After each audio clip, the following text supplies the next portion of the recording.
B.rad podcast is brought to you by MoFo, male optimization formula with organs to boost testosterone. B.rad's macadamia masterpiece, mind-blowing nut butter blend now available on Amazon. Bala enzyme, electrolyte and triple enzyme recovery drink mix. Paleo Valley, nutrient-rich, ancestral-inspired health products. By Optimizers, performance supplements like magnesium, probiotics, and more. And B.rad Whey Protein Super Fuel, coming soon. Stay tuned for details. And please visit bradkearns.com to check out my personal selection of favorite products for health, fitness, and peak performance with great discounts for listeners. And here we go with the show. People have different needs, right? You know, there's like a hierarchy of needs, but I think that for many people, and certainly for me, mastery is a need. The journey of getting better at something is very important. You might actually produce the best outcome if you're cycling periods of growth and autophagy, periods of anabolism and catabolism. And that is kind of my latest thinking on this topic. Hey listeners, how about a rebroadcast going back into the archives from some of the favorite and most popular shows? And I'd like to present to you my very first show on this channel, interview with Dr. Peter Attia back in August of 2018. It is still one of the most downloaded shows of all time. I think it was right before he launched his own very popular podcast called The Drive, which has become a major operation and subscription model with a lot of great followers, really great content, extensive interviews. I love listening to the depth and the scientific nature of many of his shows and his guests. He has nearly 4 hours of content with the sleep expert, Dr. Matthew Walker, author of Why We Sleep. If you want to get into that subject, I think that's the best place you could possibly go. People ask me about the cholesterol story and how sometimes the ancestral health leaders are sending a different message than what you might hear from your mainstream family physician, the medical doctor. And he's got a 5-part series on cholesterol and the cholesterol story with Dr. Thomas Dayspring. So you can't get better content and more in-depth than what Peter Attia is doing on The Drive. And this is more of a free-flowing conversation. We're not getting too scientific. We're talking about the person, his athletic exploits that really frame his research and his pursuit of health and longevity, which he brings to his career as a physician focused on longevity with his clients. I also like that athletic peak performance bent and some stuff he's talked about recently on his show and his goal of participating in his very own personal centenarian Olympics. So we don't cover this on this interview, but he's talked about that on his podcast. I'm sure you'll enjoy it. But he has these goals of athletic events that he'd like to participate in, accomplish when he's 100. And there's stuff like getting himself out of a swimming pool on his own or squatting with a kettlebell of a similar weight to a grandchild, fun stuff like that. So that, my friends, is an intro to an intro, which comes before the proper interview, and then my 2018 interview with Dr. Peter Attia. I hope you enjoy it, and we'll bring back some shows from the old days now and then to keep it fresh. Here we go. Peter, thanks for having me. You're pumped up, I can tell. And I like that about you, man. You gotta go hard in life, huh? I think so. So tell me about this drive. It's so exciting. You started a podcast. It's a masterpiece. It's a masterpiece. Hey, this is going to be one of my favorite commercials because I get to introduce you to the delicious, nutritious, life-changing B.rad's macadamia masterpiece. This is a mind-blowing nut butter blend that will soon ascend to your number one go-to snack, treat, or accoutrement for anything from dark chocolate, a cucumber celery smear, or mixed in with yogurt, oatmeal, cheesecake, or with a spoon right into your mouth, heading south. Let me tell you what I created in my kitchen through whirlwind experimentation and and extreme sampling to my VIP product testing crew across the nation, so far with 100% approval. In this beautiful jar, we have macadamia nuts, walnuts, cashews, the rare and precious coconut butter, coconut flakes, cacao nibs, real ancient sea salt, and organic MCT oil. Every single ingredient has been sourced to origin to be the very best we could find from around the world for the absolute highest purity and nutritional value. We run this product in small batches with a boutique family business in the Pacific Northwest, and everything is cold pressed to preserve nutritional value. So if you like eating healthy, it's a dream come true for all those who are keto, primal, paleo, and vegan vegetarian too. I come in peace, my global healthy living friends. Masterpiece, that is.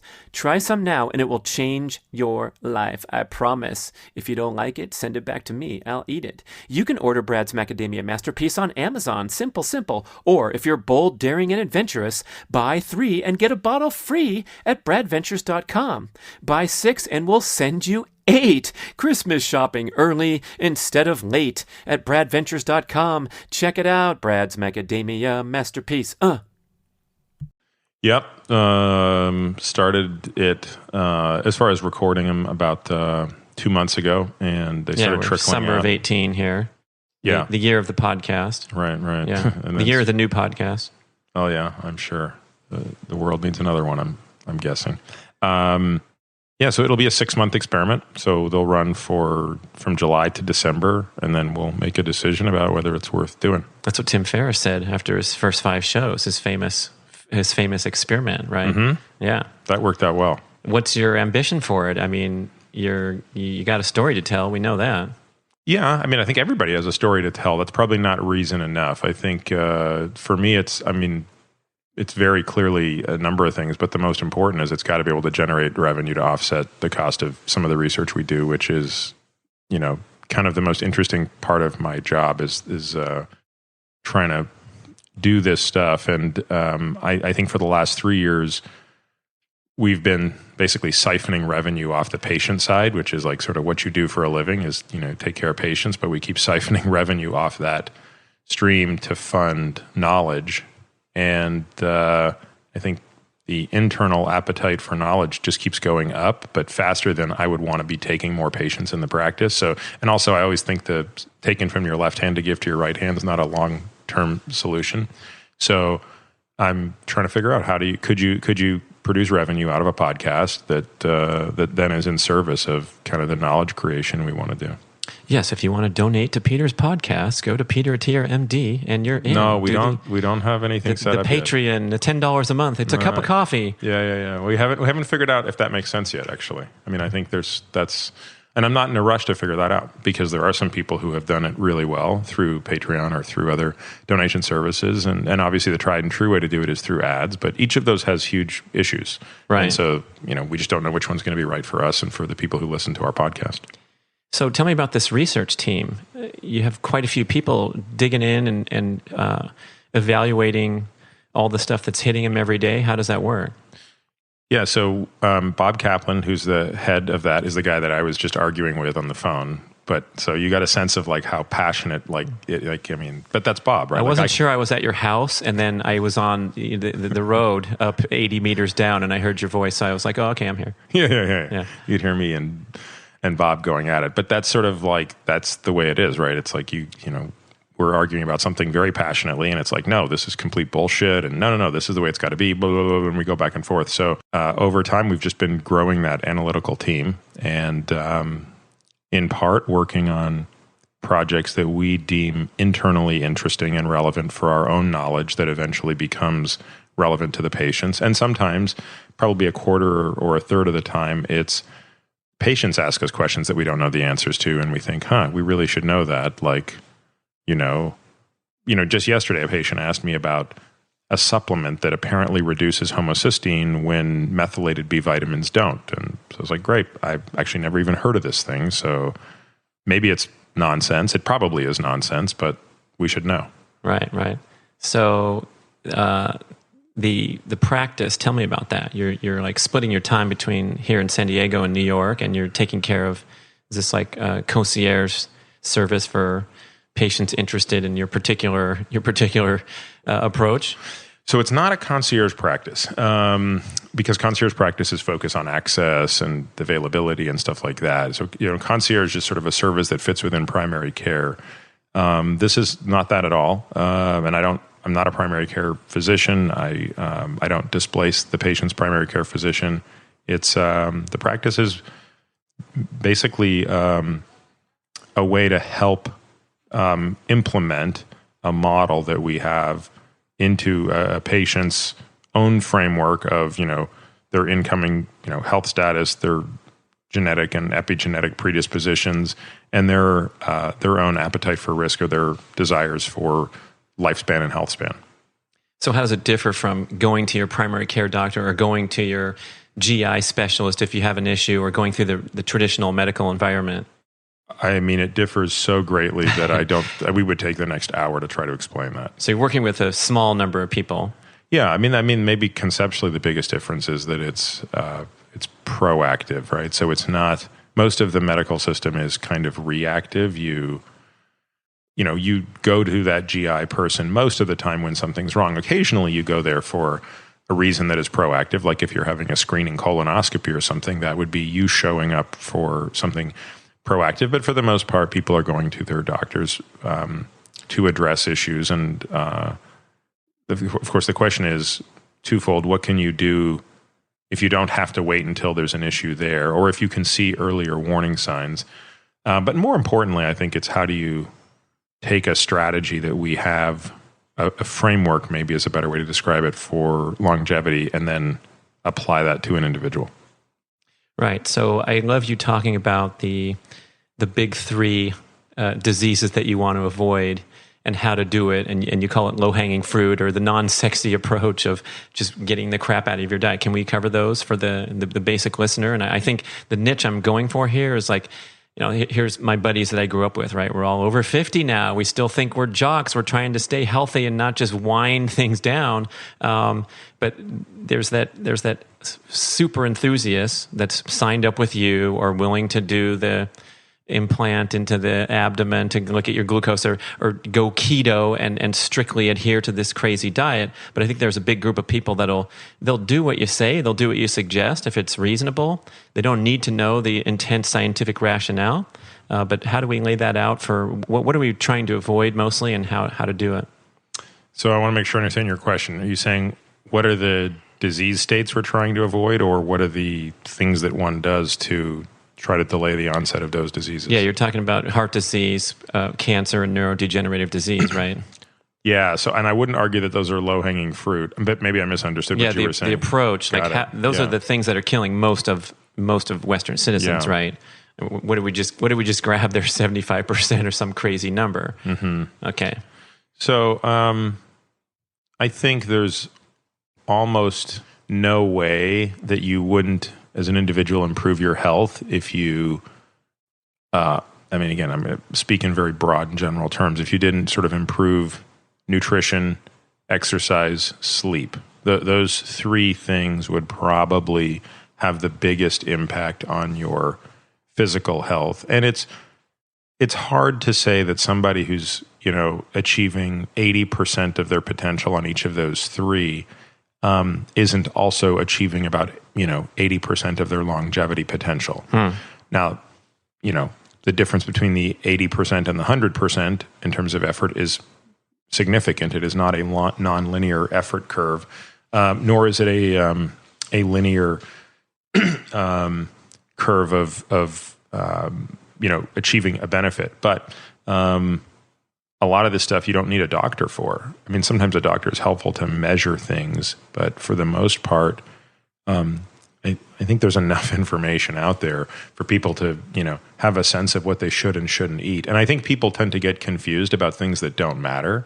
So there's such an amazing, I'm sure you're more familiar with this than me, but I try to not think about this stuff. But, endless confusion about, oh my God, should I be eating a plant-based diet, or should I be eating a paleo diet, or should I be on a low-carb diet, or should I be on this diet or that diet? I mean, we could talk about those things all day long, but it might be more interesting to look at what do all of those things have in common if they're being done correctly. And that's probably the element that one ought to think most about. So as silly as it sounds, just to say, like, what if I had a zero junk food diet, or a diet of don't eat anything that my great-grandmother couldn't have eaten? I mean, something as simple as that, right? Which Number one bestseller right there. Yeah. Yeah, not the book I'd write. But something as simple as that would basically take virtually all sugar, refined carbohydrates, processed hydrogenated oils, and all the other bullshit that's, highly permeant within our food system, and just take it away. Done. Mm-hmm. And then, you could vacillate on whether you should have grass-fed beef or non-grass-fed beef, or no beef at all, or this type of egg or that type of egg, or dairy or no dairy. I mean, those things are important to be sure, but they also probably, on some level, have different individual outcomes. But if you got rid of sugar, if you got rid of refined carbohydrates, if you got rid of hydrogenated oils and the products that they show up in, because you don't buy those things off the shelf, right? It's not like, I want some sugar, let me go to the shelf and get it. No, it's get rid of everything that those things exist in. And again, like, this has been codified for decades. Like, this isn't like some new insight. The insight is the importance of this. I think the insight is, if you do this for long enough, it matters. Yeah, I get the comment when I'm going off and people are teeing me up at a gathering or something, and I'm giving my pitch about healthy eating and the ancestral movement. You get the comeback, hey, everything in moderation, and what about that? And I kind of recoil at that, because I feel like our offerings are so disastrously, extremely unhealthy, that moderation approach is probably going to get you into a hospital bracelet at some point. Well, I mean, I think it depends on what we're talking about. I'm personally not a huge fan of moderation, but obviously there are some things where I think moderation matters. But so there is truth to it, but you have to put it in context. Is smoking in moderation good or bad? Well, it depends what you're comparing it to. Smoking in moderation is significantly better than smoking in excess, but smoking in moderation is not better than not smoking. Now, with smoking, it's probably more direct, the relationship between the behavior and the outcome, the disease. There are fewer buffers in the system. So I don't want to get too geeky on like the engineering description of capacitance, but with smoking, probably even smoking 5 or 10 cigarettes a day can be quite harmful over a long enough period of time. Whereas, eating 5 to 10 grams of sugar a day is probably not particularly harmful over a long period of time. So you have dose compression on the cigarette, and you don't have that same dose compression in food. But I think the principle still applies. The only reason to embrace moderation within nutrition when it comes to the bad actors is if it's the only way that you can maintain sanity. But from a health perspective, that doesn't make any sense. In other words, from a purely biochemical perspective, it's irrelevant to, or it's illogical to say that, an approach of moderation is the ideal approach. No, if you're talking about this purely unemotionally and biochemically, it's consume the absolute best nutrition every minute of every day that you can consume it. In other words, there's no benefit to diluting it. It's like saying, having a couple drinks a day is okay. No, it's important to say having a couple drinks a day for most people is probably not outright unbelievably harmful, but it's by no means adding value physiologically. Right. So I suppose if we just take that basic step and cut out the processed foods, we're going to hit that 80% figure that you're talking about? I think for most people, yes. It also depends on where you're starting from. So that is not necessarily sufficient for somebody who's already quite far down the line. So, people who, for example, have type 2 diabetes, or people who have non-alcoholic fatty liver disease, which are two conditions that are more prevalent than people realize, and even more prevalent than probably the CDC realizes. For those people, I'm not convinced that an 80-20 approach is a great starting point. It might be a great long-term point, but they probably need to be a little bit more dramatic, especially with type 2 diabetes. With NAFLD, probably just a strict attention to fructose elimination, even without carbohydrate elimination, is probably going to produce the best outcome. But with type 2 diabetes, you really do need to deplete the body of glycogen. Until the body gets drained of 50% of its glycogen consistently, which is the easiest way to do that is through exercise and a significant restriction of carbohydrates. It's very hard to begin to reverse the insulin resistance. So depleting your full max out glycogen stores all the time. We athletes have been told in the endurance scene, you do your workout and you replenish glycogen because you want to have those tanks full at all times, especially before the race. So are you saying, I've always wondered this, like if you go keto and you lose 12 pounds in the first 8 days, that's water retention and depleting your glycogen.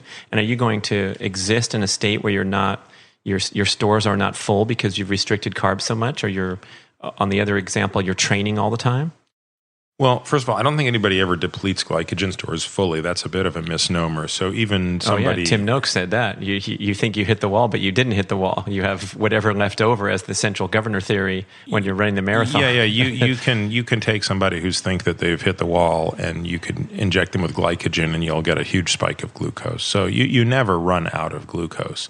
The question is really, when it comes to carbohydrate restriction and glycogen, it's a question of how much do you need to dip into that. So as an overly crude example, it's like, are you better off having a gas tank that has 100 gallons in it for which you need to draw 2 gallons per minute?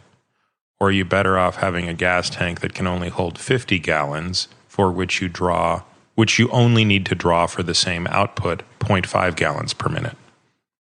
I'll do the math for the listener. You will get twice as far in the second scenario, though the tank is only half as full. And the reason that in the case of the second tank, in this analogy, of course, the gasoline or the fuel represents the glycogen. In the second case, it's presumably because you're able to access a different fuel store, fatty acid,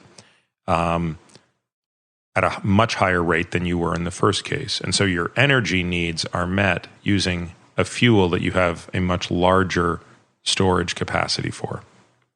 So we're walking around with a half glycogen tank then if you're a long-term carbohydrate and it's probably eater. not even that. I think the research of Jeff Volek and Steve Finney, who did biopsies, muscle biopsies on carbohydrate-restricted athletes, it's probably about 2/3.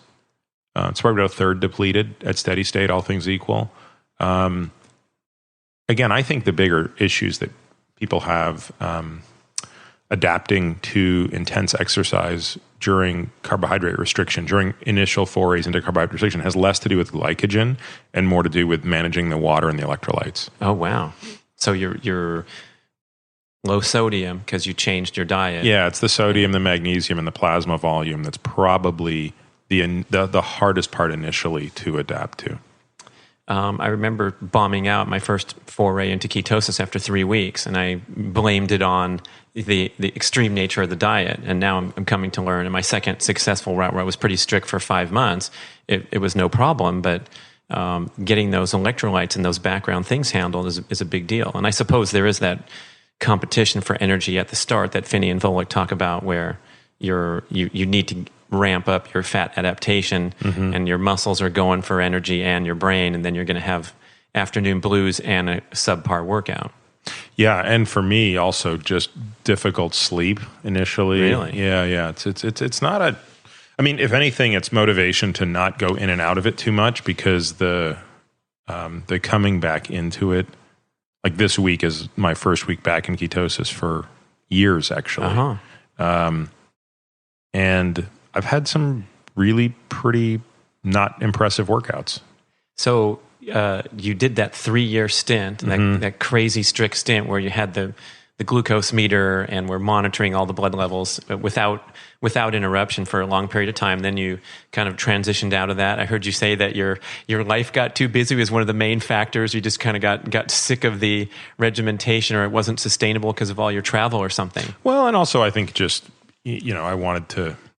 It's a slippery slope, right? Mostly when I left ketosis, was that I wanted to eat more stir fry and more vegetables and things like that. It wasn't that I was sort of wanting to go back to bread and rice and potatoes or sugary stuff.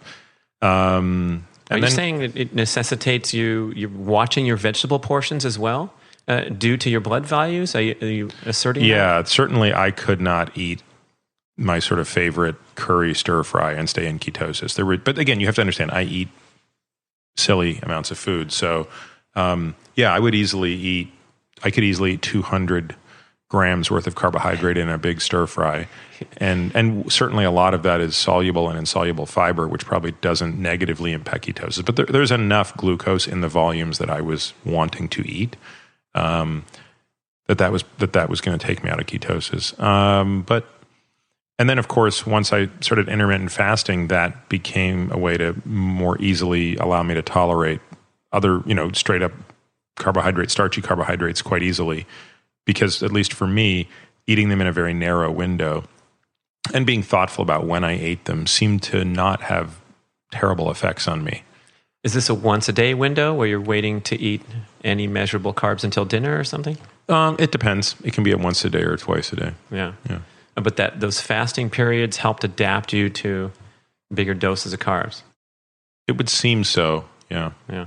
Okay, so you spun out of that after 3 years, concluded, got a lot of data, and then went into what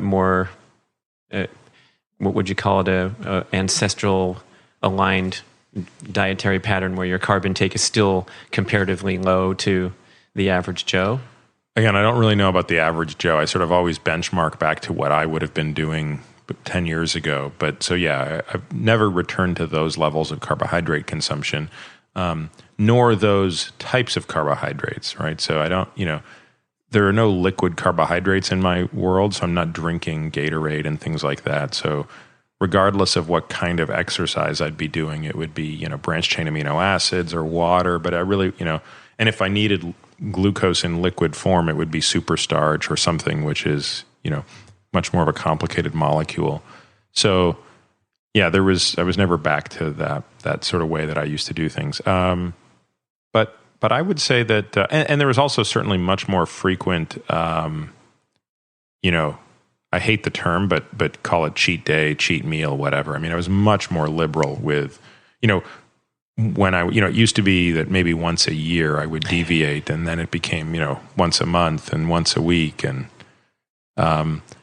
again, that's, for some people, that's a valuable tool to have in the toolkit because it just makes it more tolerable. For others, I think for me, it's not such a helpful tool because I work well in absolutes. I mean, one thing this week that's actually been really fun is, as much as it's tough readapting to ketosis, I actually quite appreciate the rigor and just the binary nature of it. It's very clear what I can and can't eat. And I opened the fridge, I don't know, half an hour before you got here, and like pretty much I wanted to make some eggs. I just wanted to, I finished a workout and I wanted to make some eggs, and there were no eggs. And there was pretty much nothing in the fridge I could eat. I wasn't going to eat all my kids' leftover macaroni and cheese and their applesauce and all of the other things in the fridge that I pretty much, otherwise would enjoy, I guess. Yeah, and if I wasn't in ketosis, I think I would have convinced myself, hey, you just did a 2-hour workout. You certainly could easily eat this macaroni and cheese and not have a blood glucose spike. It would go straight into your liver and your muscles. So go for it, because, whatever. But when I'm in ketosis, that's a bridge too far. And so the net effect is just, so in many ways, ketosis becomes indirectly valuable. So I think directly it's valuable for a number of reasons, but I think indirectly it's valuable just for this sort of psychological and behavioral component for some individuals. Probably a large percentage of people have those temptations and that declining willpower because you're exerting it too much on all kinds of different things. Like don't get sidetracked on YouTube when you have to finish your emails. And now the absolute part is, I think you're onto something. Luis Villaseñor said the same thing. He said people that are struggling to start out are struggling to adhere to ketosis. He tells them to eat the same exact thing every day for as long as it takes until you're in that rhythm. And so you have your 2 eggs with avocado and a dollop of mayonnaise, and then you go on to your next order, completely laid out, and you know exactly what your macros are. So it's kind of a de-stress type of operation. And when I was in ketosis for those 3 years, the consistency amongst I had a spreadsheet that listed everything I would eat. So I would just, every day was basically some combination or permutation of something I had already eaten. And, I knew exactly what the macros were of everything I was going to consume. So it was modular, and it was, it basically took thinking out of it. And were you doing that mainly for exploration, possible application to patients, or seeing if you could get a performance edge? I think there were a number of reasons over those 3 years. Certainly within a few months, it took about 3 months the first time for me to really adapt aerobically. To have absolutely no deficits on exercise, even intense exercise. And then probably it took a year or a little over a year, maybe even a year and a half, if I stopped to think about it, to get even that anaerobic kick back that I'd kind of given up a bit. I think for me, it was a great state. I just mentally felt great, and, you didn't really have this dysregulation of appetite. Yeah, it was worth the pain. The inconvenience, right. Maybe is a better word. Yeah. So did you get up and over your previous fitness level by virtue of having better fat burning engine or anything of that nature? You said you struggled for the first month, you struggled for a year with the high power. I did, but there is a confounder, which is the training had also changed. So then we can't use your thing for an exact experimental. Nope, definitely not. As any athlete knows, your training is constantly evolving. So I think it would be odd if my training wasn't evolving over a 3-year period of time. And it was evolving, and I'd like to believe it was getting better. And so it could be that my performance was getting better because my training was getting better and my nutrition was getting better. But I don't know how much to attribute to each. Sure, okay.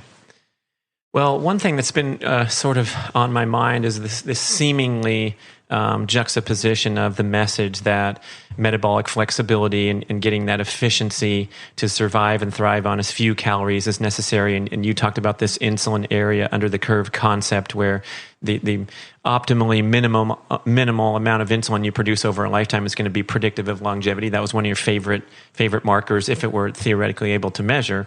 And then on the other side, and this is Dr. Tommy Wood, Nourish, Balance, Thrive. I'm doing his program, and he looks at my thing, and he's like, okay, here's a guy who's over 50. He's still trying to do crazy, magnificent athletic feats, break the world record, sprint, lift heavy weights, do all that stuff. My blood looks good. My body fat looks good. And he advocated for consuming like the maximum amount of nutritious calories in order to fuel my body with more nutrient-dense foods and more levels of all the great stuff that's in the good food. And so those seem to be at opposites, but maybe you can help explain the... Remind me what the first one is again. So the insulin area under the curve, right. The idea that when you're metabolically flexible, you're fat and keto adapted, you can thrive on fewer calories over the rest of your lifetime. You can produce less insulin to get the job done. But that's sort of only finite, right? At some point, assuming both people have the same degree of energy expenditure, both deliberate and non-deliberate, then they're both going to need the same number of calories. The question is how many are coming from inside the body versus outside the body. So early in the stages of ketosis, when a person is not in fat balance, when they are not weight stable, many people are losing weight. And I don't just mean the water weight. They can eat a lot less because they're eating themselves. So their exogenous requirement of calories goes down as their endogenous requirement goes up. But once they reach a steady state, either their metabolic rate must slow to accommodate that, or they're going to have to start eating more if they're no longer eating themselves as much. But remember, the AUC of insulin is not proportionate to the total calories you're consuming. It's more a function of the type of calories you're consuming. So you could have a higher AUC on a high carbohydrate diet than you would more calories on a low carbohydrate diet. So in other words, I guess I don't see the equivalence between those ideas. So for back to that longevity goal, we're going to stand by that concept of producing a minimal amount of insulin to maintain a stable body weight, recover from exercise. Right. And is there any uncertainty there, or we just kind of... Well, there's uncertainty in everything. I like that about you, man. Dom D'Agostino said the same thing when I talked to him. He said, watch out for scientists who speak in absolutes because they're probably crappy, but those are the ones that get on TV. That was his quote. This is a model that for which we can't actually test it in humans. So instead, we rely on a lot of proxies, which are how much of this can be tested in animals, how much of this can be tested in softer outcomes in humans, meaning not the ultimate outcome, which is lifespan, but disease-based outcomes, and then of course mechanistically, does it make sense? And I think that it might be the case that you could still minimize lifetime AUC while still cycling periods of anabolism and catabolism. And that is kind of my latest thinking on this topic, is that you might actually produce the best outcome if you're cycling periods of growth and autophagy. Would you apply that to, say, your daily eating patterns? Like Art Not Devaney's, daily, but rather for me, the experiment I'm doing now is it's a quarterly, so 13-week program times 4. So you have 4 13-week quarters in a year. And it's a week of nutritional ketosis, a week of fasting, like water only, and then a week of nutritional ketosis, and then 10 weeks of time-restricted feeding. And then you repeat it. So that's my current hypothesis. And the time-restricted feeding, for me, again, this is not a program I'm advocating for any other person on the planet, but this is just the way I'm going to do this until I get some data back and I can adjust it. But the time-restricted feeding will then also be a function of the type of exercise I'm doing. So on Mondays, Wednesdays, and Fridays, when I'm lifting weights, the feeding window will be wider to accommodate a more anabolic need on those days. So I would probably do a 10-hour feeding window on Monday, Wednesday, Friday versus an 8 or 6 hour feeding window Saturday, Sunday, Tuesday, Thursday, which are days when I'm doing aerobic and anaerobic non-strength training. So you feel you have less need for fuel when you're doing the aerobic stuff? No, I don't feel like I have less need for fuel. I feel like I have less potential to tear down muscle. And so on the Monday, Wednesday, Friday, I want to keep the caloric intake closer to the destruction of the muscle, which is happening earlier in the day for me. In an ideal world, I would exercise before opening the feeding window. But from a practical standpoint, that's not possible. Meaning I can't work out at 4 p.m. and then eat dinner. Just because of your schedule. Yeah, I have a job. Yeah. So the ideal, why is that the ideal? Because I would like to be most insulin sensitive going into the largest meal.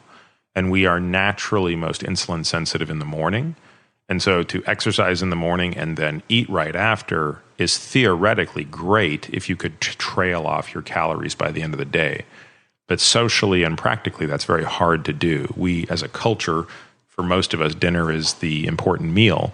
And also just the way we've structured our days, for most people, it's difficult to work out at 4 or 5 p.m., especially if you have responsibilities beyond yourself. So back to that refrigerator sample of the kids' applesauce and the mac and cheese. But you just finished a 2-hour workout. Mm-hmm. So that's going to go right into, Dr. Kate Shanahan says that the glycogen suitcases are open. They're going to accept the cargo and clothes and not going to bother that precious moderation of insulin. Right. And again, if not for the fact that I was in ketosis, I would have certainly bent. I still would prefer to have something that's not macaroni and cheese because that's just categorically shit. So, I mean, carbs come in all different shapes and sizes and we ought to optimize around the better ones. But that again speaks to the psychology of the default food environment. We eat what's there. So rule number 1 is make sure you've always got good food around so that when you are hungry, when you finish that workout, you're not having to do what I did today, which was to have nothing, because the thing in this case, the thing I wanted to eat, which was eggs, wasn't there. Now, what's going to happen when you ate nothing? You're jumping back into ketosis. You're a metabolically fit individual to begin with. So what's your body doing now when you passed? Yeah, I'm probably just breaking down muscle right now as we sit here, a little quicker than I would like to be. And, I'll go and find something to eat after. Again, from an energy requirement standpoint, I can certainly subside. I mean, I've got enough glucose and ketone floating around.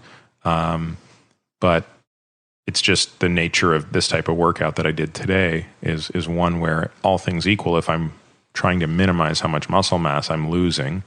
And maximize the benefits of the workout, I suppose?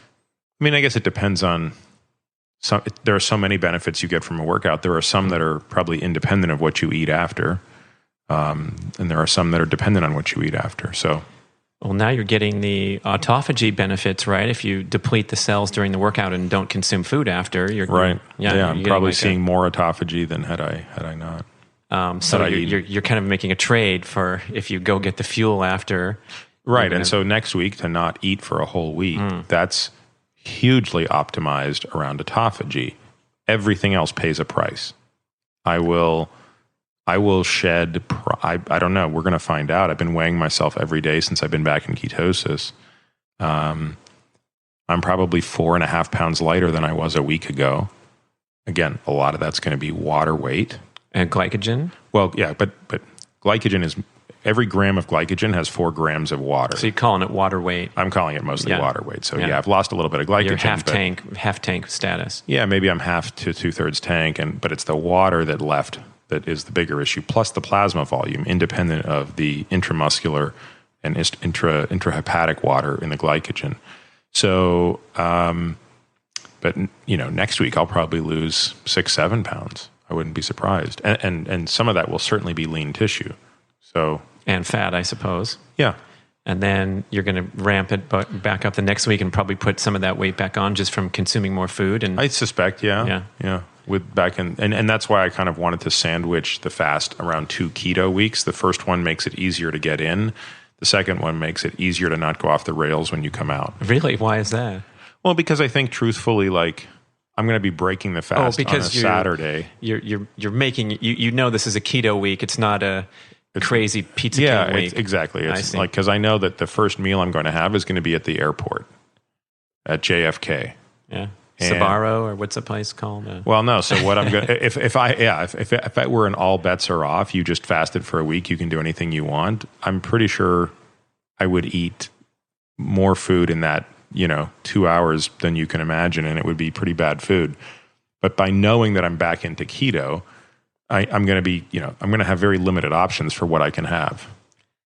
So you're speaking to this this psychological strategy of putting these barriers and expectations up for yourself. Otherwise, you're going to go off the rails. Do you think that's a common theme among modern citizens here, and we could benefit from throwing more regimentation into it? Is there a downside to that? Does it depend on the person? I think it depends on the person. I don't know. And so you're this extreme character who likes to swim to Catalina and so forth, and also maybe go off the rails more so than the next person who might have a nice salad after a week of fasting or something. Hey, listeners, I discovered an awesome new electrolyte and triple enzyme powdered drink that's going to knock your socks off. It's called Bala Enzyme, and it comes in a convenient little pouch of bright orange powder that you pour into water for the ultimate electrolyte and antioxidant drink. It's simple, convenient, and yes, the orange tint comes from a potent serving of turmeric along with a clean and diverse assortment of enzymes and electrolytes and a perfect taste that's not fake or too sweet.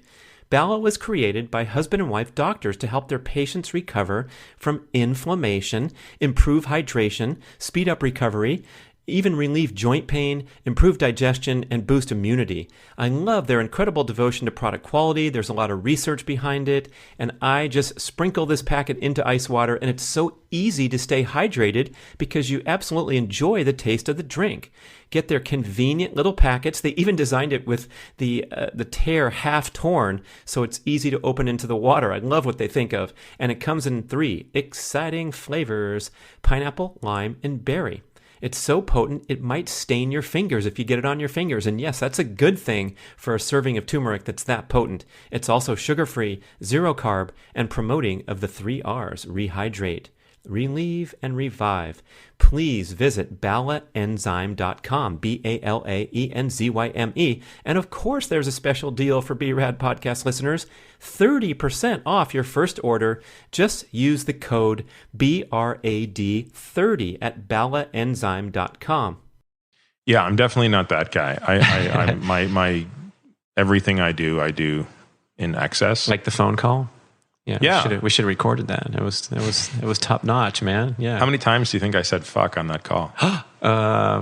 Well, not as more than the podcast right now, but we still got a while. So yeah, I don't. If I didn't stop swearing for the rest of the podcast, I wouldn't be able to catch up with that. I was super fired up. Not at Bob. I wasn't mad at Bob. I was mad at something else. But I was venting to Bob, and Bob's amazing because he lets me vent. Now, do you let that flow? Do you have any sort of sensitivity to regulating that? You're directing it, I imagine, in certain compartments in your life with no problem?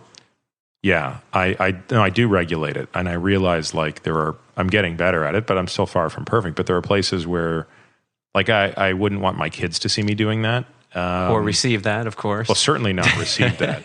But I don't even want them to see that, actually. Right. Because they're not probably old enough yet to understand the difference between someone who's angry at something and angry at someone. Yeah, or whether you were losing it, which you most clearly were not. You were forming a very logical and passionate argument in a regimented and focused manner. And I mean, you can't call that going off, literally.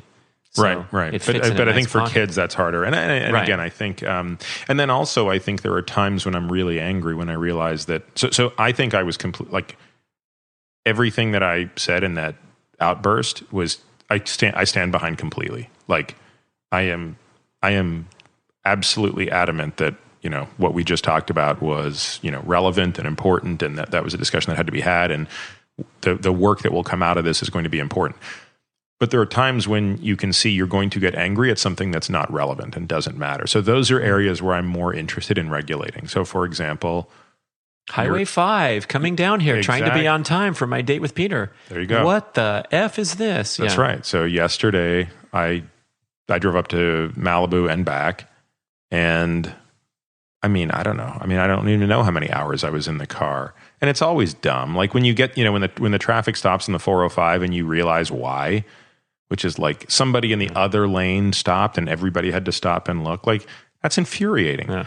But that to me is not the stuff you want to go off on, right? That's when you want to be reflective. That's when you want to meditate. That's when you sort of want to think back about David Foster Wallace. This is water. This is the experience. So again, I don't claim to be like a master of any of this stuff. I'm still experimenting with all of these things and realizing the joy of getting incredibly pissed off and then taking a step back and looking at why. And sometimes I can't do it, right? So sometimes I just get really pissed off and that's the end of it.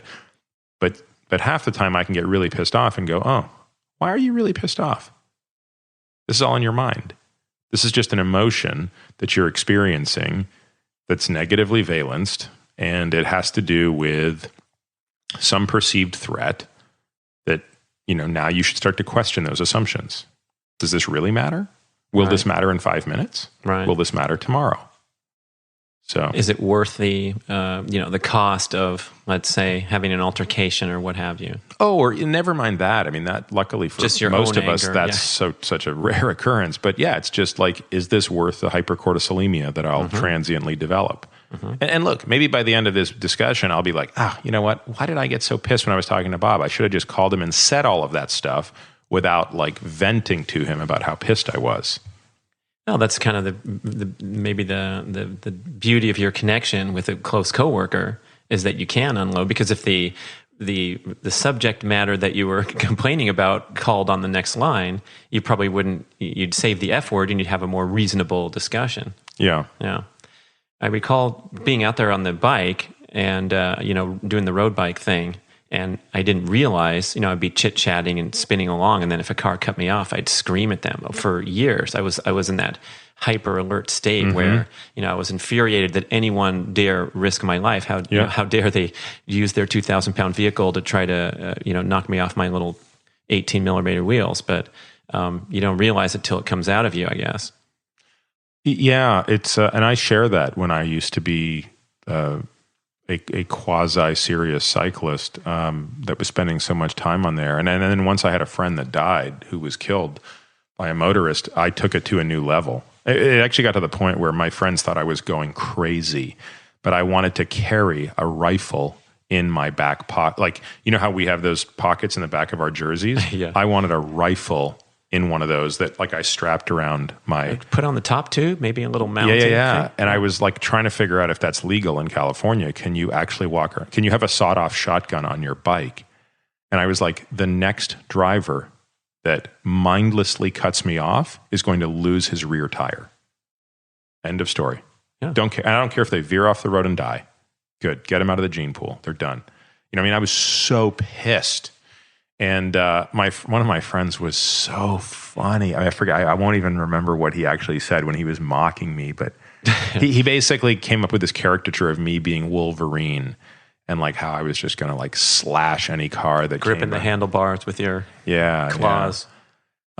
And I don't have a good answer for that. I still think cyclists are justified to get pissed off. If I were out there on a bike today frequently, I'd probably carry a bunch of rocks in my pocket and make sure I pinged every car that drove by with a rock. I don't know. That's probably not the answer. I don't know what the answer is, but it's definitely scary. I might go out on my bike once a week, and just last week I was out with a buddy, and and the thing that really pisses, it's one thing when they aren't paying attention and anybody can make that mistake. It's another thing when they're very deliberate and they're trying to scare you.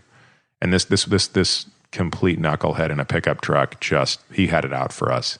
We were descending on a hill where we had to make a left-hand turn. So now we're going about 55 miles an hour down this hill, but we are back off our saddles, screeching on our brakes to try to get down to about 20 miles an hour so we can make this turn. And he is behind us and he is speeding up. I can tell he is speeding up and getting closer and closer and closer into us with absolutely no effort. And by the way, he wasn't turning. So we're already veered off to the left to make the turn. He's coming over behind us. I know he's not planning to turn because I found out after. He just wanted to scare us and then go straight. And my buddy and I, who were out there, he's a very experienced cyclist. So, he did RAM twice. So this is a guy who's been on a bike. It's a race across America, 3,000-mile nonstop bike race. Yeah. Requires some experience. Yeah, and but unlike previous, neither of us said a word after until we got through the turn, and then we looked at each other and we just kind of went, "What a dick!" At about that decibel level, and then just kept riding. Yeah. So I don't know. Some days you get pissed. Some days you just shake your head. But that stuff. If that dude in the pickup truck, dude, if you're listening to this right now, I want to tell you something. You're a fucking asshole. For real. Yeah, man. Yeah, Fuck you. I know you're having a bad day out there, obviously. No, you're a dick. Anyone doing that. No, you're a total dick. And you know what it is? Yeah. You're just jealous that you're a fucking piece of shit in your pickup truck and these two guys are out in spandex. And if that hurts your feelings, too bad. Go to therapy, get it checked out, but don't ever come after us again, you piece of shit. Yeah.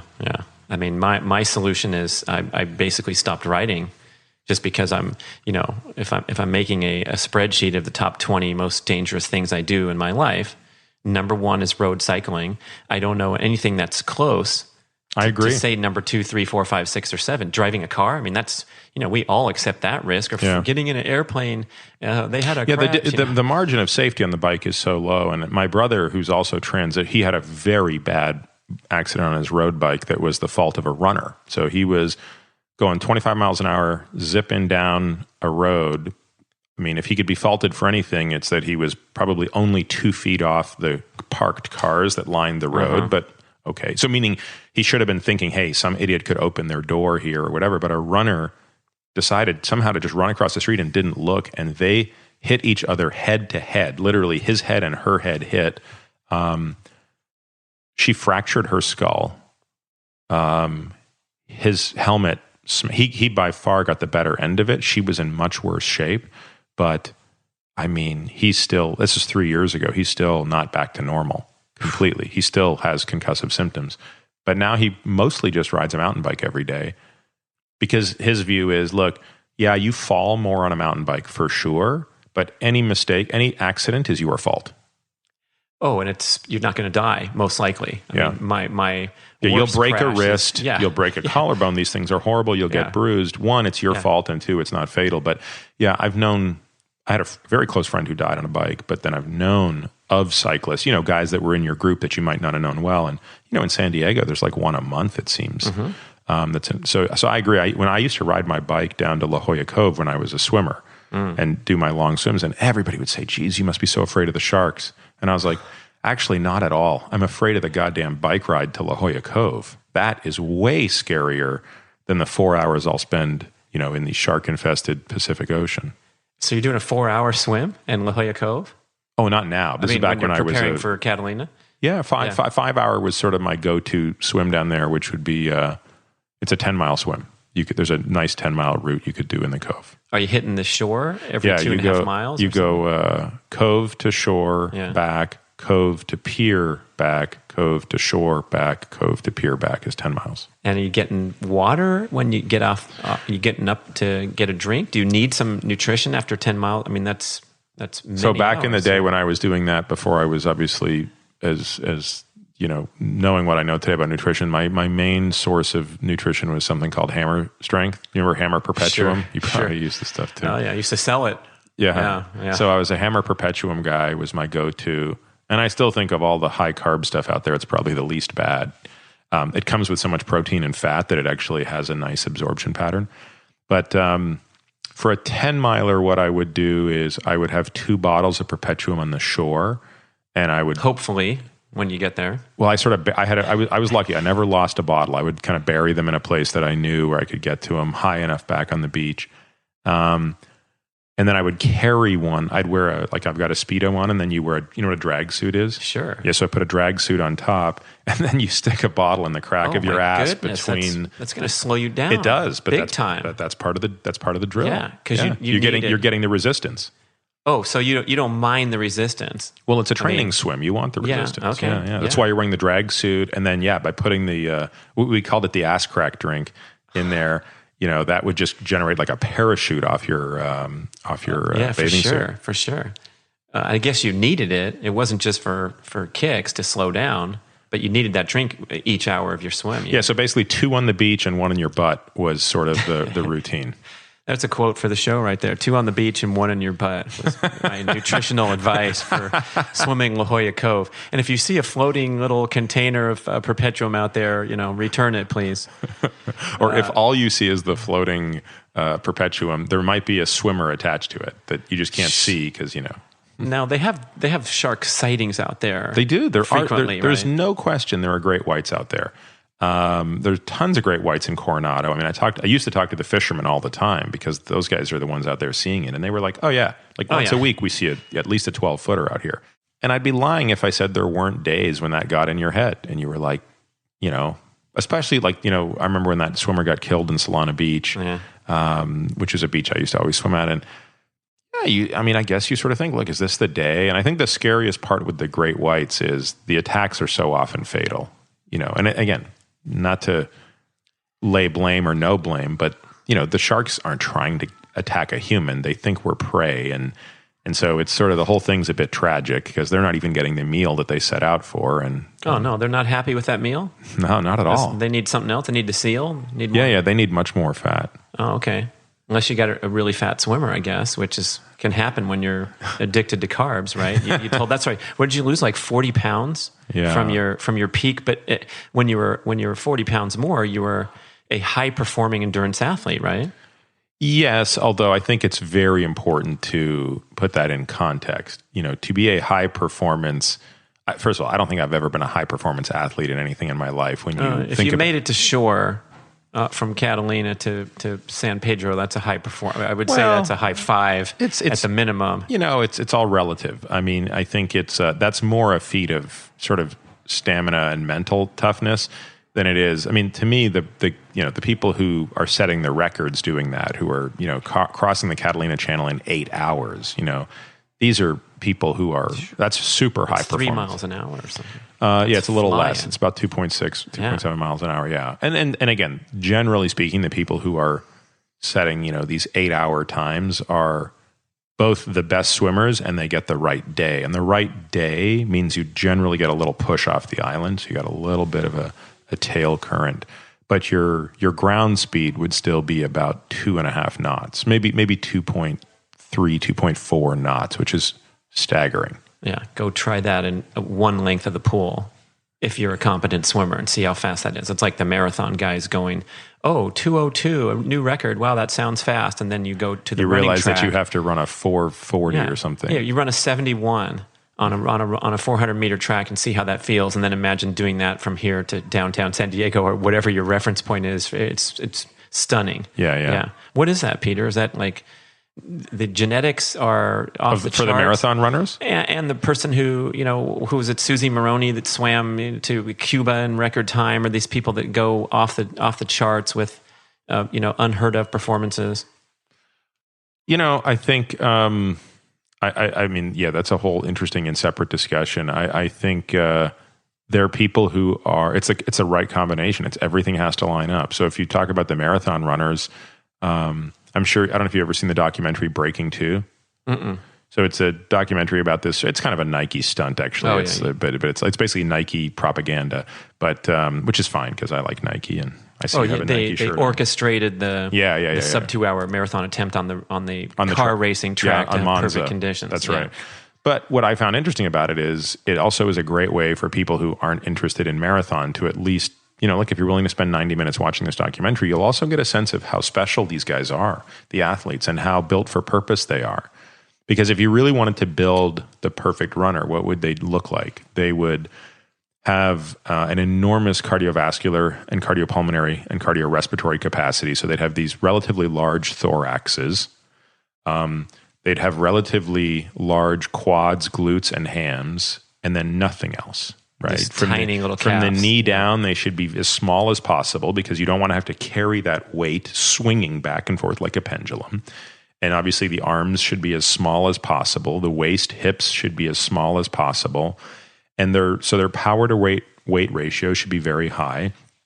And then you want to introduce form. You want to know the people that can transmit the most of their weight, the most of their force directly into an upward motion, because speed is by how high you go, not how far you go is a function of how high you go, right? Like, so when you're a running long jumper, when you're running down the thing, you're trying to optimize how high you jump, because the goal, the higher you get, the longer hang time you get to allow your translational horizontal velocity to get you far. Right. It's the force into the ground. Like Usain Bolt generates 1,000 pounds of force with each stride.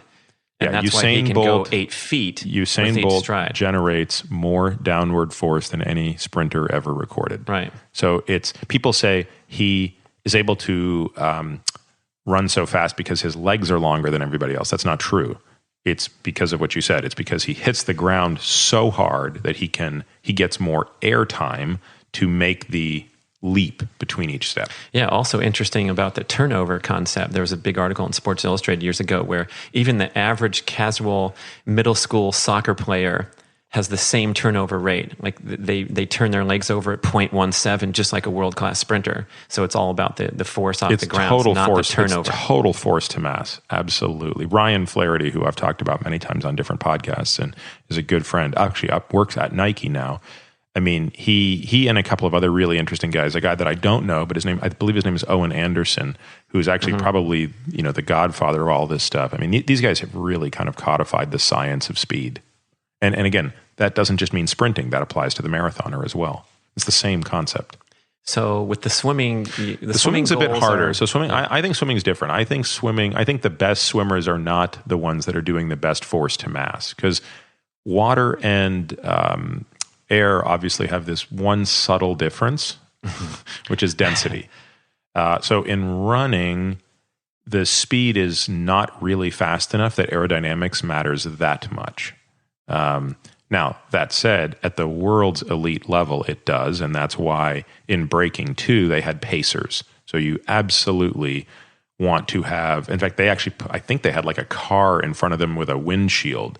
So they were sort of going out of their way. But even a pacer will make a difference, both from a pacer breaking the wind for you behind. So correct. The key guy who's trying to win is not fighting. Is never facing the wind. Yeah. The faster you go, the more relevant that becomes. So the next level up is cycling. How much does it matter? It matters a whole heck of a lot. Sport. And it certainly matters once you're above 25 miles an hour. That seems to be mathematically about the cutoff in cycling. So if you're an athlete listening to this who's training for an Ironman and you really believe that you're going to be able to average 21 or 22 miles an hour, which is a totally respectable speed for 112 miles, save yourself the money and don't get a disc wheel. Because the disc wheel comes at a higher cost than benefit at a speed of 22 miles an hour, because it does cost you weight and crosswind. It's helping you when the wind is straight in front of you or straight behind you. But at 22 miles an hour, you're not quite fast enough to get the aero savings front to back at the cost of the weight, which will punish you on every hill, and the crosswind, where it'll punish you. And you're not going to get like a sailboat effect from a crosswind hitting your disc wheel. We always thought that, or wondered that, I guess. Probably not, right? Because how are you? Unlike the sailboat, you don't have a rudder, right? So the sailboat's actually going at an angle. The sailboat doesn't jib. Like the sailboat jibs, the cyclist doesn't. So no, I think the crosswind is hurting you. Oh. But at a certain speed, so when you look at the world's best, these are guys who are going to hold 24, 25, 26 miles an hour, maybe even more at 112 miles. Yeah, they're getting the benefit of the disc wheel. And then, of course, once you get into like time trialing for shorter distances where guys are going 30 miles an hour or faster, then you're going to always make a trade-off in favor of aero. In fact, the aero position itself is a compromised position for power output. You're occluding your femoral vessels. You are impeding venous return to the heart. My power output in an aero position was consistently 30 watts lower than when I was sitting up. Meaning in a stationary setting, that's right. You can measure your watts. For those not super familiar with cycling, you can measure how much power you're putting into the pedals. And so when you sit up, you put out more power. That's absolutely. So when we would do an FTP test, sitting up, meaning climbing is the easiest way to do a power test. So if you find a hill that's relatively, you find a 6% grade hill for a few miles and do 20 minutes, sitting up, cranking for 20 minutes, you take that average wattage, you multiply it by about 0.9, that's called your functional threshold power directionally. You do the same test on a flat with yourself in an aero position, you'll be lucky if you could be within 30 watts of that because of this compromise. So the question is, if you're doing a time trial, why would you still go into an aero position? Because despite the fact that you put out less power, the benefit on aerodynamics is so great. And then you go even further. Once you get into Formula One, aerodynamics is everything. It's one of the single most important pieces of what enables those cars to go so fast. And why, for example, you'll see so much slingshotting where, a guy comes behind another guy and he can just generate so much more speed to go past that guy because he's been in the slipstream of the car in front of him. Okay, so why did I go off on that long thing? Because you like race driving, I guess. That's probably why. Tell me about that. Are you a racer? Well, I want to go back to answer your swimming question. Yeah. So the swimming question is, in swimming now, it's a totally different equation. So in swimming, density of the fluid, in this case water, not air. Air is a fluid. But in this case, the density of water is so much greater than the density of air that pretty much everything in swimming comes down to avoiding drag. Technique. So the best swimmers in the world are not not necessarily the longest or the least fat or the most muscular or whatever. Not probably the lowest correlation with VO2 max in swimming versus running and cycling. And even there, the correlation is not as high as people think, by the way. VO2 max is not as highly correlated as PVO2 max or VVO2 max. That's what really predicts the winners. But in swimming, none of that stuff matters nearly as much as can you put your body in the shape of a vessel that minimizes drag. And I think some of those people have those physical attributes that kick them over the top, like Michael Phelps with his double jointed size 14 flipper feet and the shoulders that were hyper flexible. But I feel like in and general, in those are two examples of things that both minimize drag but also maximize thrust. right. So to be able to put for a swimmer that can straighten their ankles completely, yes, you basically have a kick that's going to lead to a much more forward propulsive behavior. Like if you did an experiment, put yourself on a flutter board and put your ankles at 90 degrees, so put no dorsiflexion into it, and or no plantar flexion, sorry, and then you kicked, you'd actually go backwards. So it's like you have negative thrust at that point. So backward paddle wheel or something. Yeah, exactly. Yeah. So the difference between being at 90 degrees and 180 degrees is everything. And obviously nobody's going to be kicking at 90, but let's say the average person's kicking at 160 degrees and there's somebody that can kick at 175 degrees. That's an enormous advantage. And then the elbow and shoulder flexibility, and it's really not shoulder, it's actually scapular flexibility. That allows you to keep the elbow as high as possible in the catch so that you can hold the maximum amount of water on the vertical part of your arm. But There you again, go. thrust and drag avoidance are everything in swimming. And then the other component, which I sometimes feel is undervalued, is the smart training and not overtraining and getting the mind right so you can handle the pressure. And I think these, in general, like let's say the NCAA athletic arena where they take these distance runners that are great champions in high school, or the age group swimming ranks are filled with kids that burnt out when they were 14 instead of 23 with gold medals around their neck. And so that part's a little disturbing because it's sort of a survival of the fittest in terms of how much work you can survive without falling apart. Yeah. Even if you did have the great scapula and even the work ethic is sort of irrelevant if you keep getting sore throats because something's going wrong. And I almost separate those two, and I agree they're both as important. I mean, you can't get to the level of being the best if you don't have independently, I think, this mental toughness and then also the work ethic to sort of get it done when you don't always want to. So the mental toughness amazes me. I mean, I've seen Phelps race so many times, and I think for those of us who like swimming, the fact that we could have been around during the Phelps era to have watched him. I used to go and like watch his practices in person many times. Wow. Oh yeah, many times. But there was just an amazing generation of swimmers too. I mean, Lochtey's a guy who I think would be much more well known. I mean, he's pretty well known both for his swimming exploits and non-swimming exploits. But I think most people don't realize how good a swimmer Lochte was. It's just he was, in the shadow of the greatest swimmer of all time. It's sort of like you probably would have never heard of Affirmed if he was around when Secretariat was around.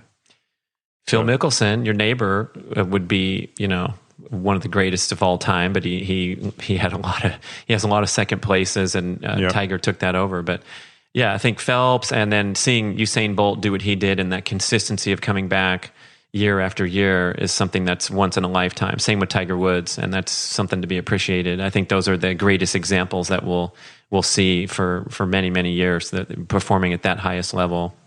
I think it's incredible. And again, because I don't play golf, I probably have less of an appreciation for the greatness of, Mickelson or one of these guys.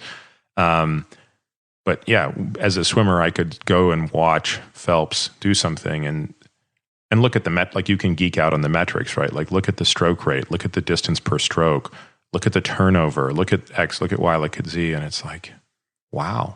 Yeah, I swam with a guy in Sacramento named Jeff Float, and he was the Olympic gold medalist in 1984, probably the most apt-named swimmer of all time, and also the first hearing-impaired gold medalist in the proper Olympics.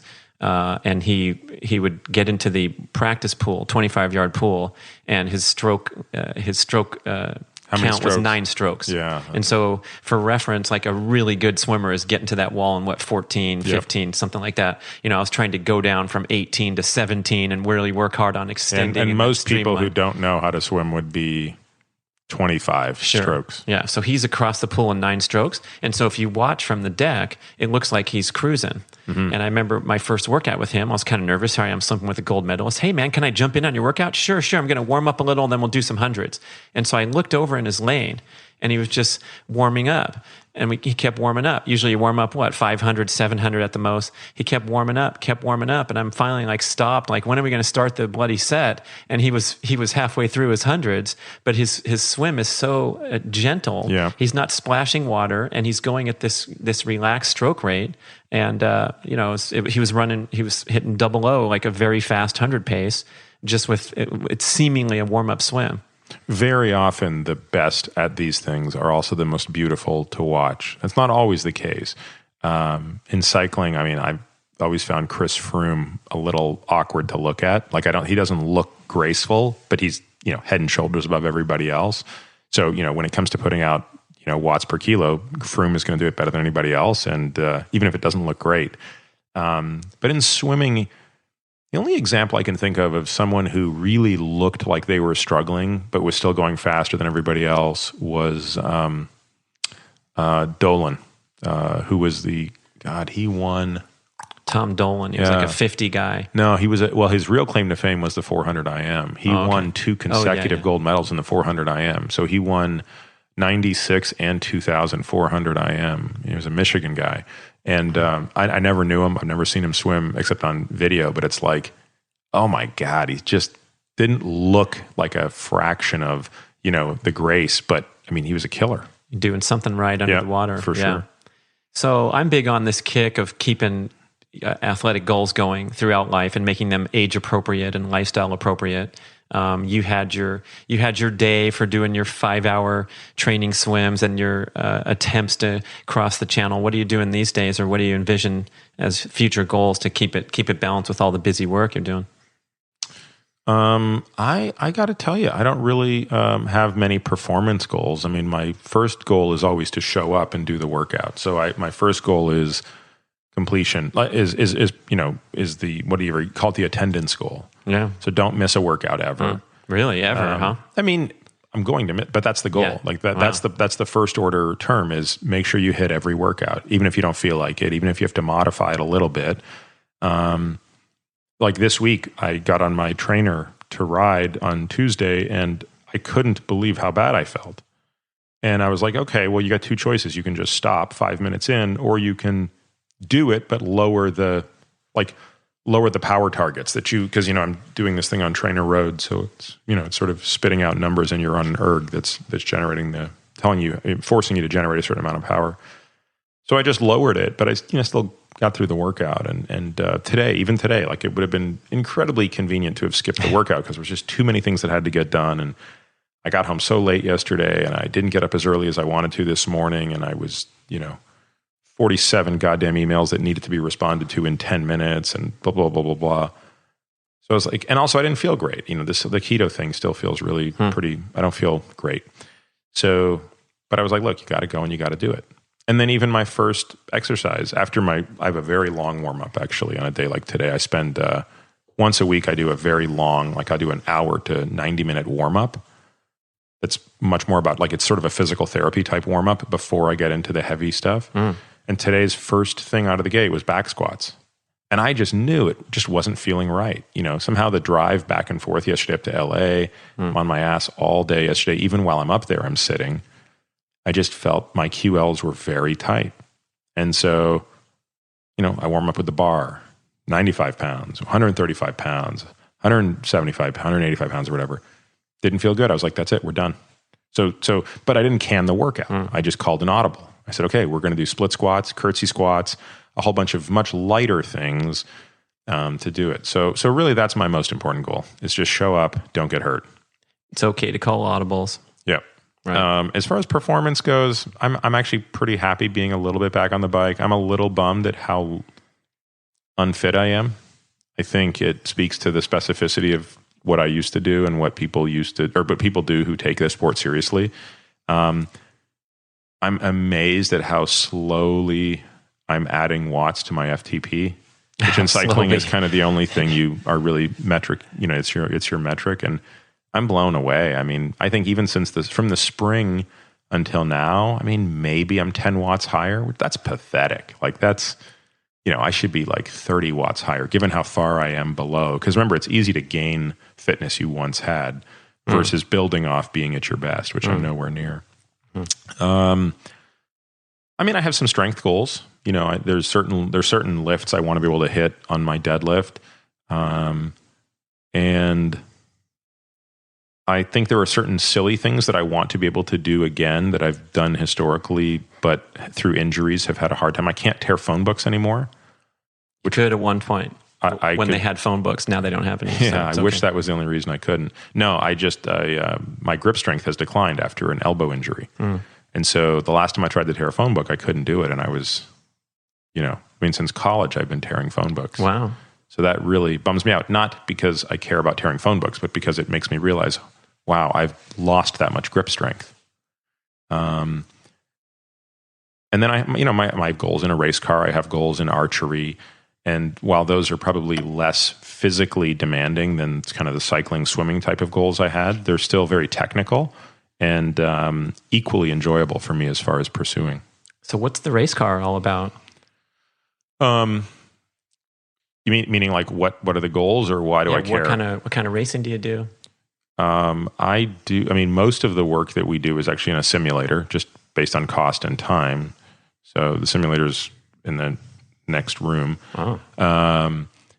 And then when it comes to cars, I mean, I like all cars. I like anything that's a built-for-purpose race car. Those are the most fun cars. So street cars are not that much fun to drive on race tracks because they're not really built for purpose. But, even like a little tiny Miata that's all specced out for racing, even though it's, a very low-powered car, I mean, they're still incredibly fun to drive on racetracks. The spec class of BMWs, the E30s, the E46s. I love the formula cars because just the performance is outstanding. You now generate this downforce through the aerodynamics of the car, and you can go through corners at speeds you've never imagined possible. So yeah, that's what that's all about. Well, man, you're living a fast life. You always got something going on. I appreciate that about you. I think it kind of blends together, like these hobbies and passions. They say that you need to nurture those to maximize your ability in your career and to have those outlets. You feel like that's a good blend for you, that you're always finding something, archery, what have you?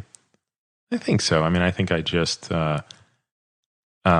people have different needs, right? There's like a hierarchy of needs, but I think that for many people, and certainly for me, mastery is a need. The journey of getting better at something is very important. And that's probably why when I stopped competitively doing anything athletically, swimming or cycling or even boxing, it was very hard to find pleasure out of those activities recreationally. Because there's nothing, I'm so far below where I was. Like, so when I was time trialing or swimming and doing so as competitively, every month you're trying to get a little bit better. Each season you're trying to get a little bit better. You've got goals and you're working towards them. But now for me to get on my bike, it's horror. I mean, it's a joke, right? I'm so bad. Like it's hard for me to find the mastery in it. There's still joy in it at some level, but there's no mastery. So that's why turning to other things like driving a race car or archery, where you're starting at ground zero, there's incredible pleasure in getting better at something and learning a skill that you don't monotonically improve in, but you'll take some steps forward, you'll take some steps backwards. You know what good looks like because you can see it modeled in others. And, you look back over the course of a year and you realize, wow, I've made progress. And I don't know, for some reason, I just think that's important.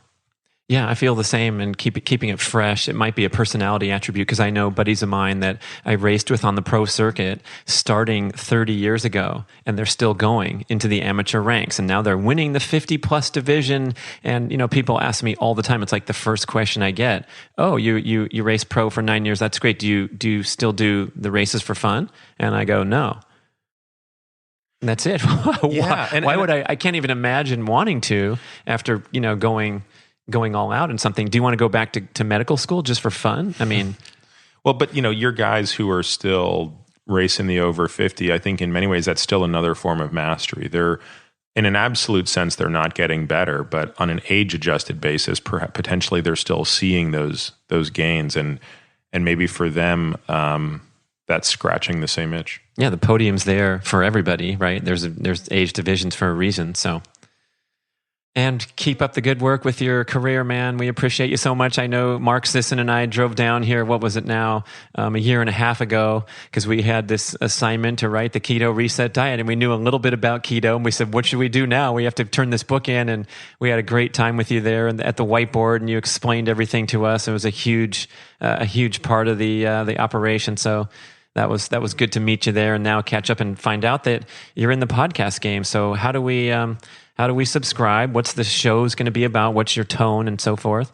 So it's kind of so the name of the podcast is called The Drive, and so you can find it. Do you have like background show tunes where you have the motor revving up? We don't have driving music, which maybe we should. And you can find it in all the usual spots on iTunes and such. But the thing that we're doing as an experiment is putting a stupid amount of work into the show notes. Now that may turn out to be not a good use of resources. Like Rhonda Patrick style. She Rhonda does it on the podcasts. screen. Yeah, Rhonda's are amazing because she's doing this killer job of the video. We're not even going down that path yet. But if you look at the website, if you look at peterattiamd.com/podcast, you'll see all the podcasts, and you'll see 10 pages worth of like every detail on everything that we talk about with a hyperlink to this and a description of this and all those things. So the feedback so far has been that people have never seen show notes like them and they really love them. And again, if it makes sense, we'll continue to do that because I think it makes it allows people to get more out of it. Hoping to probably just put one up every single Monday. And we've got enough in the pipeline that we have our 6 months basically worth. So we'll get to the end of the year and then decide if we're going to continue it. And the format seems to be kind of long form, podcast. It's sort of like I like what Tim does. I like what Joe Rogan does. I like when people just say, we're going to go where we go. Get and it's going to off the road, asshole, or I'll kill you next time. Oh, sorry. Yeah. yeah. I like saying that too. We're gonna do extensive show notes then to honor you. I mean, I have that same vision of really providing a helpful written content because I'm a writer, and you should see the descriptions of my shows go on and on. I'm like, well, I got to stop. I got to go do my other, finishing a book. But we'll do kick-ass show notes, and I'm gonna find the driver of that pickup truck that was going down that hill and call him out. We'll find him. I wish I could remember the color of his truck and his license plate. You talked about the desire to have a rifle strapped to your bike as one. Did we talk about it on the air or off the air? I can't remember. But maybe you should get you could get a body cam, right? Like what do you call the thing on top of your head? The GoPro. And just any car cuts you off, you get their license plate, and we go to town. We go straight to the police station. Olivia, what are you doing here? I love it. If you listen to the first show... We're on the air here. The first show on the Drive podcast, this young lady who just walked in, would you say hello to our fans out there? Hi, guys. And can you tell them the name of this podcast? Get Over Yourself. Thank you for listening to the Get Over Yourself podcast. For Olivia and Peter Attia, this is Brad Kearns. Have a nice day. Hey listeners, you probably heard of Paleo Valley, the major player in the sustainable, carefully sourced, mindfully crafted, nutrient-rich, ancestral-inspired health products. And I want to talk to you about Paleo Valley Beef Sticks, an incredibly clever, healthy, and tasty protein snack on the go.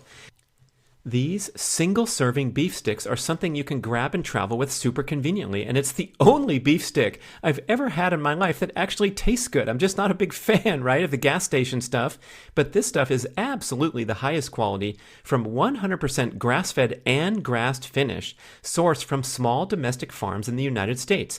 Even the spices are completely real and organic, unlike all the flavorings that's added to your typical commercial product in this category. The Paleo Valley beef sticks are also fermented with great care to give you probiotic benefits as well as temperature stability. It's a nutritional powerhouse with omega-3s, glutathione, conjugated linoleic acid, CLA, and highly bioavailable protein. You can indeed trust Paleo Valley as an accessible family company with a total commitment across all products to the absolute highest quality standards, the best raw materials, no cutting corners, conscientious processing and manufacturing, and a passion for not only health but environmental restoration and animal welfare. Please go over and visit paleovalley.com. Try some beef sticks, try all the other cool stuff that they offer that you might like, and enjoy a fabulous discount as a podcast listener. 15% off your order forever. The code is BRAD15. paleovalley.com. Use that code, BRAD15. Thank you for listening to the show.